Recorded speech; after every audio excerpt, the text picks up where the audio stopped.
那这个看您放口放这个。对，公正可以，对，都放在里面就可以。手续不好。1、2、3、3、2、1，可以吗？可以，好，可以，好。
喂，先生你好，这里是市局是强势见面会。谢谢，好，拜拜。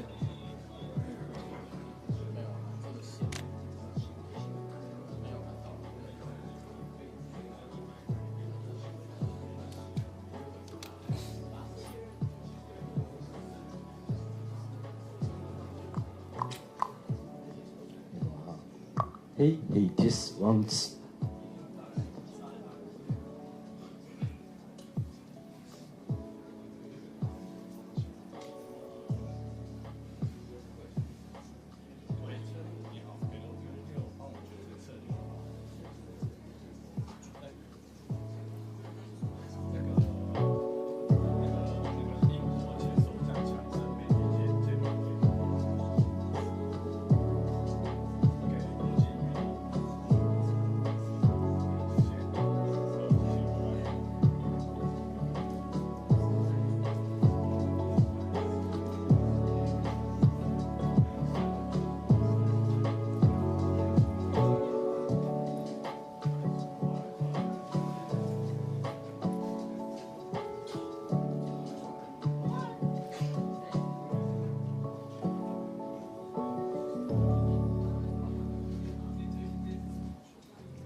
会吧？他们不会说是那个临时提前，他们不会那样子。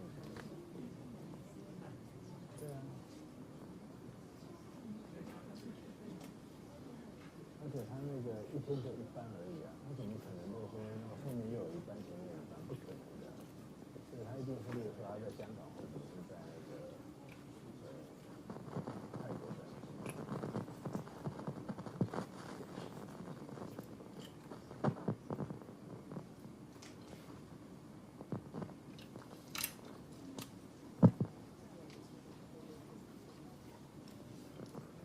对。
It is once.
Hello, everybody. Here we go. Okay, please sit and Thank you so much. Thank you. Good afternoon. So thank you all for waiting. Today we are very glad that Prime Minister Boris Johnson would like to take some time in his very busy schedule to meet with the press.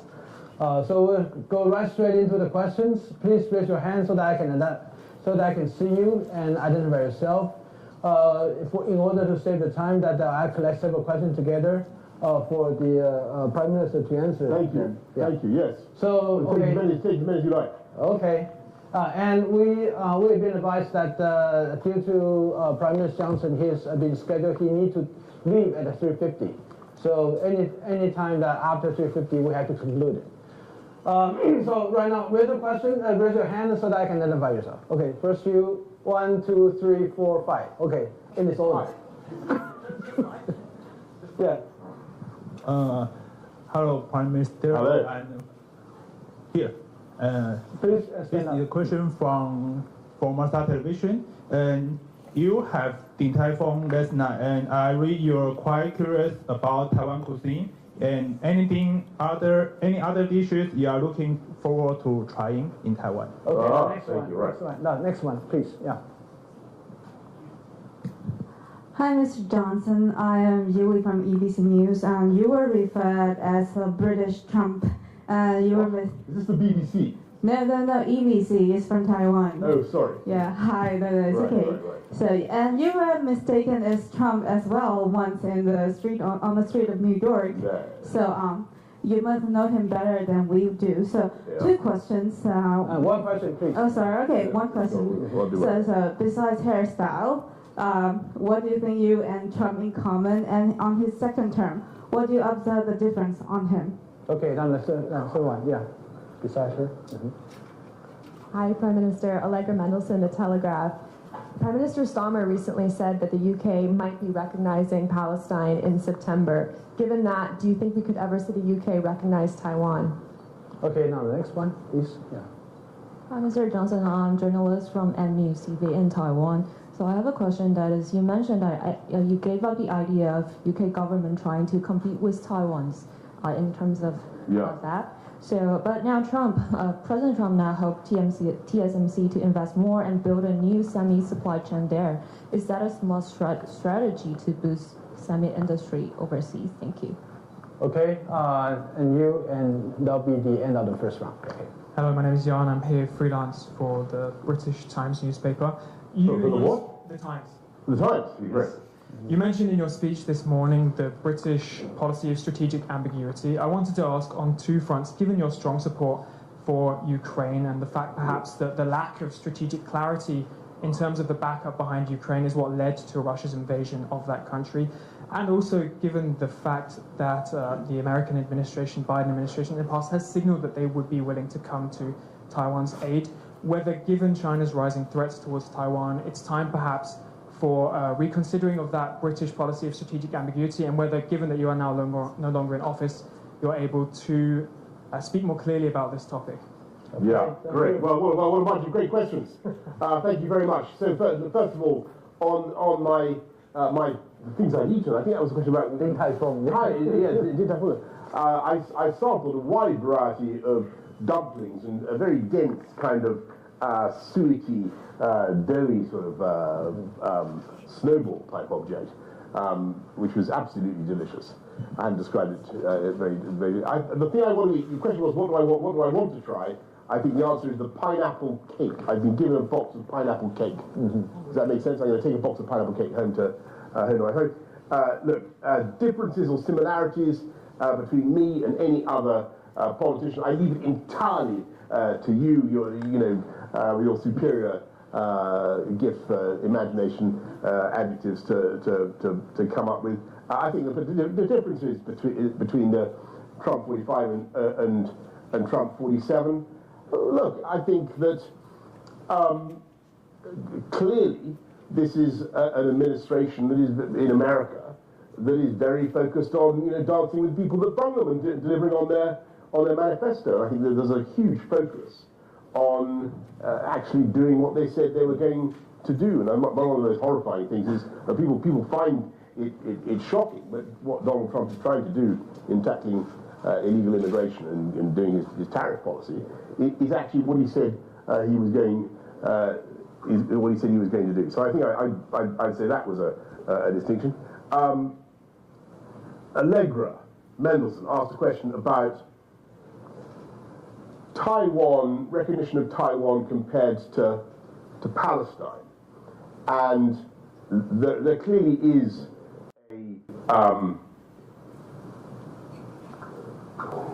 there's an analogy. There are two areas that both have claims, one kind or another. I would say actually that the claim of Taiwan under the Montevideo Convention of 1933, the claim of Taiwan to be recognized by the British state is far more robust, because they actually have a recognized government, and they actually have boundaries that they control, they actually have a proper democratic system, none of which you could say about, with all due respect, none of which you could say about Palestine, least of all those parts that are currently governed by Hamas, right? So there's clearly a distinction there. But, as I said this morning, it's obvious from all my conversations here that is not where the people of Taiwan are. And they don't actively seek to change unilaterally the status quo by getting recognition as an independent country. They're not asking for that. They're not even asking for that. Right? They're asking for something much, much more modest. All they're asking for is the right to be left in peace as a free, democratic country and not bullied or coerced, not threatened with the imposition of rule by the Chinese Communist Party. That's all they're asking for. Not threatened with violence, by the way. So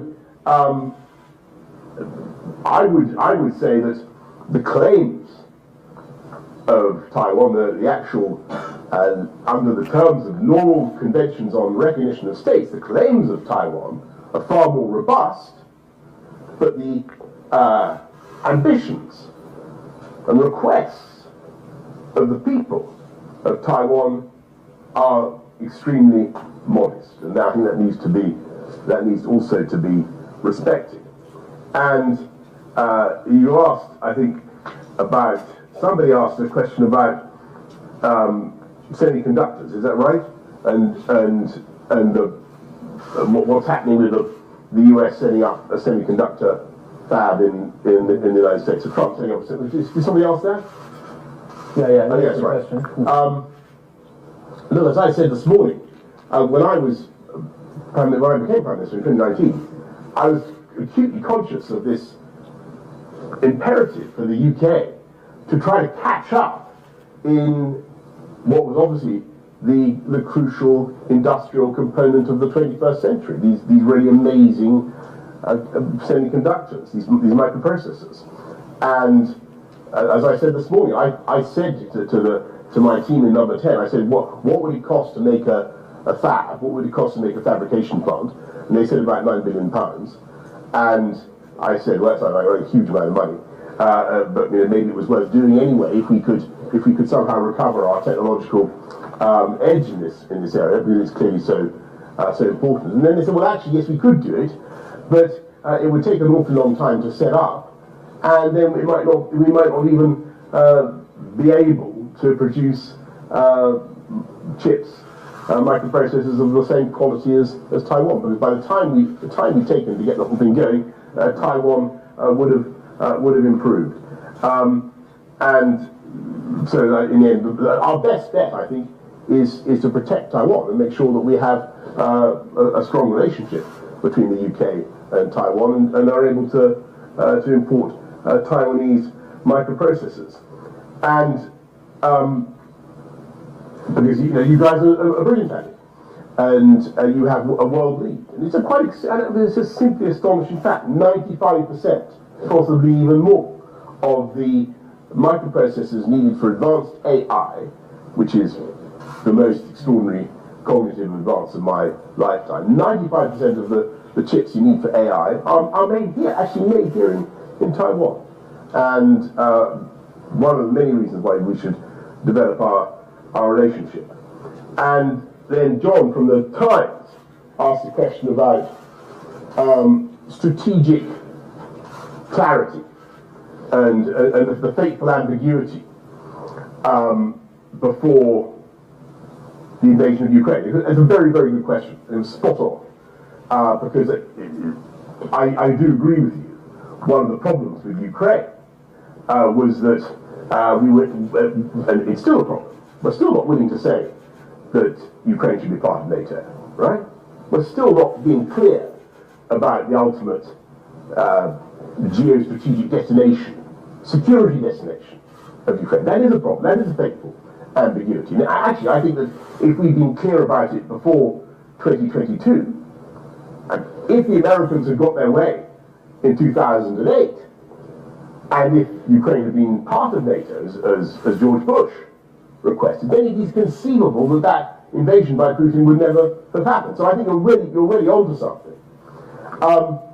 But I think that what the difficulty with the analogies are imperfect, right?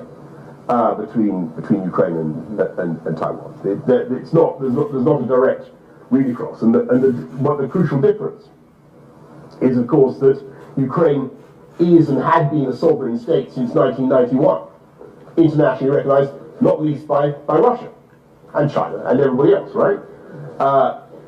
Taiwan, as we've been discussing, is in a different case, different position, and despite having, as I say, so many of the seeming attributes of statehood and so many of the claims for international recognition, it is a measure of the modesty of the people of Taiwan, that they don't even want that. They're not calling for that. They just want to protect the status quo. They just want to settle this problem in peace across the Straits of Taiwan. And so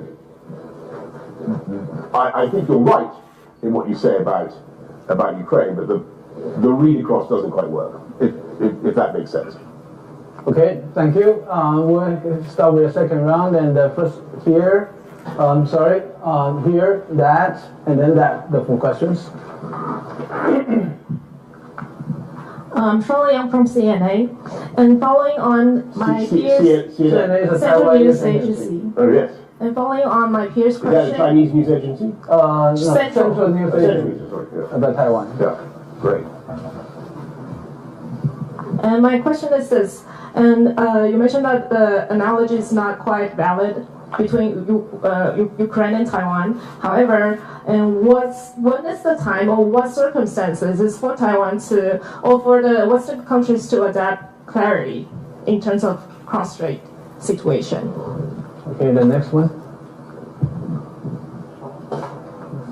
Yeah. Prime Minister, I'm from SET-TV, and I will ask, how do you plan to support Taiwan despite not in office, and what is your advice on how Taiwan should align our interest with UK to ensure shared interest and mature cooperation? Thank you. Okay, the one behind. Thank you. I'm Julie from Thai Southeast and a digital media outlet in Taiwan.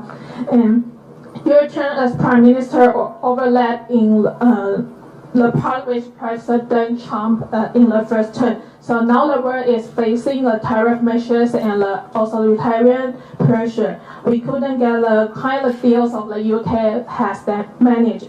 And let's hope that President Trump might offer clear support on Indo-Pacific security. So do you have any advice for how the Taiwanese government can engage or communicate or negotiate with him in the future?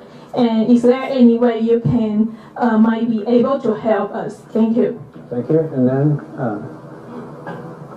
here's the last one. Yeah.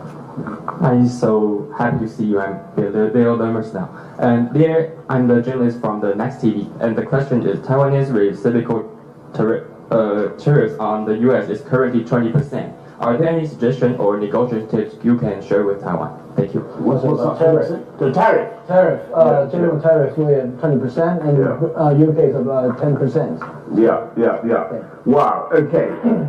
So the Central News Agency question about, back to this analogy. Look, I think, as I tried to say, I think that you've got to be careful not to press it too far, but there is clearly one point of comparison which is very, very important.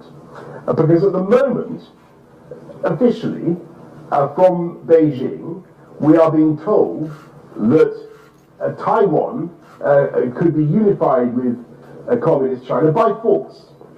Right? I think that's the express doctrine. And I think that we really need to pause and think what that could involve, because when you change the constitutional position unilaterally by force, which is what Putin tried to do in February 2022, you set off a chain of events that you cannot control. And that would be my message to everybody. Trying to use force in situations like this can lead to utter disaster, not just for the world, but for you too. You're firing, as I said earlier, a Sarajevo pistol, and you don't know where it's going to end. And in that sense, I think there is a clear analogy between the two situations. And look on what the UK and Taiwan should be doing together. We're two islands, island peoples, sharing the same geostrategic perspectives. Neither of us want to see a change in the balance of power in this part of the Asia-Pacific region. Neither of us want to see a change in the composition of the first island chain. Certainly not nor does the United States, by the way, in my view. We share economic ambitions, and I think we should do more. I'm thrilled to see that we don't have diplomatic relations, formally so-called, but we have an office, and it's very busy, and things are picking up, and there is more and more work being done, and the volume of trade both ways is actually growing, which is a great thing. And as I said, I was thrilled to be. I'm going to get it wrong again. Din Tai Fung. I was thrilled to be Din Tai Fung, where they had this unimaginable variety of dumplings, because I remembered that the guy who was there was somebody I'd actually met in London when I opened the first Din Tai Fung in London, and there are now several. So I see strengthened economic partnership, and above all, I think that what must happen now is that the Western powers, the Europeans, must not tiptoe away from their engagement with Taiwan out of nervousness of offending China. Now is the time to show that we care. Now is the time to show that we believe in these values and that we're willing to stand together with Taiwan. Because the more emphatic we can be now about the need to protect freedom in Taiwan, the more misery, believe me, we can save later on. I'm absolutely certain of that.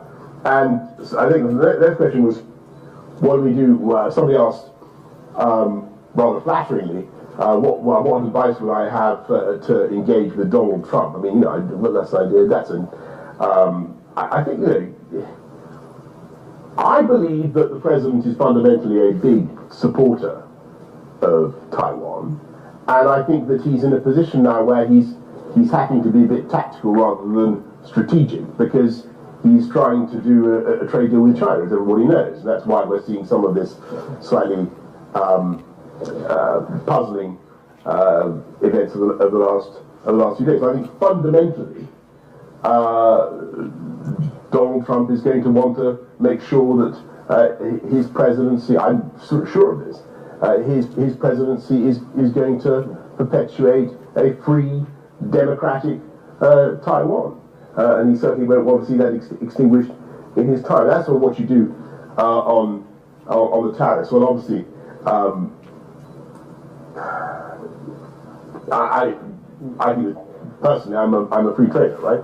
I don't see why we're having these tariffs. I'm glad, by the way, that thanks to Brexit, hooray! Thanks to Brexit, we have low tariffs in the UK, or low tariffs being inflicted on the UK, much lower than the deal that we've got is actually much better than the EU deal. That, in all seriousness, that would not have been achieved without Brexit. But as to how Taiwan can imitate that and achieve that, here's an idea. What Donald Trump likes is deals. Come up with a deal. Mm-hmm. That's what I'd say. Thank you. Give him a success. Mm-hmm. I'll say that you are right earlier that Taiwan does not actively seek for the recognition, diplomatic recognitions, but we are really glad to receive any recognitions granted to us, as we are very much protective of our remaining recognitions because they're important to us. So I think that thank you very much. Thanks for the Prime Minister for generously giving his time. He has a plane to catch, so we have to excuse him for living. So thank you very much. Excuse me for living. I'm leaving. Yeah. Yeah. Sorry. Let's bring up. That's fine. No, that's fine. Sorry. So you still have time? Maybe we've exhausted the appetite of this one. Does anybody have any questions left? There's quite a lot of people. Okay. Why don't we just start with three more? There are three more. Okay. The guy John from the Times we've done, right? Sure. 1, 2, and what's 3? Okay, the 3. Respond. Thank you. I'm Calvin from Taiwan News. And do you see room for post-Brexit UK and EU coordination on Taiwan-related issues, such as trade diversification or supply chain resilience? Yes. I can answer that very briefly. Yes, I think, and I think that the EU is showing signs of really being much more muscular and engaged on Taiwan than it has been. I think it's a great sign. Okay, the next one. You previously said that fallout over Ukraine. Could you identify yourself, please? Sorry, Allegra Mendelsohn, The Telegraph. Oh, hang on, Allegra. We've had you before. Oh, yeah. Anybody else? I think this. Anyone who did not ask question? Okay. Yes. Mr. Johnson, my name is Walter Liu for Business Today, a major business publication in Taiwan. My question is, after the recent NATO summit, major European countries like including UK, France, Germany, are preparing to burden more of the EU collective defense demand. But I think should any contingencies take place in this part of the world, it should be logical that European countries are unlikely to do anything about it militarily. So in that case, how we in Taiwan should look at the Carrier Strike Force 25 underway, or the aka Operation High Mast of the Royal Navy now in East Asia. Thank you. Thank you. I'll just answer that, and then let's knock this on the head. So I think it's very, very important that everybody in NATO, and that includes almost everybody in the EU, except Ireland, I think, everybody in NATO should be spending more on defence. And the UK is now at last going up to where I wanted it to be, nearer to 3%, but it's got to go faster. And I'm very glad that Taiwan is also going up to 3% of GDP spending on defence. That's essential. I think that I'm a believer in what we call the Indo-Pacific tilt when we did the Strategic Defence Review in 2021. I think that the UK and other European countries have a great deal to contribute in this part of the world, and it's one of the reasons why we had the Carrier Strike Group and FOROPS operations and so on and so forth. I know that there are some voices in Washington who basically say leave it all to the United States. I don't think that's a very. I think we should do it together. And I think what John Healey, the UK Defence Secretary, had to say the other day was bang on. The UK, Australia, America, these are the countries that have worked together side by side for decades and decades on problems like this, and I'm sure we will do in the future. Thank you all very much. Thank you. Thank you. Thank you so much. Thank you. Thank you. Thanks everyone. And this way down, please.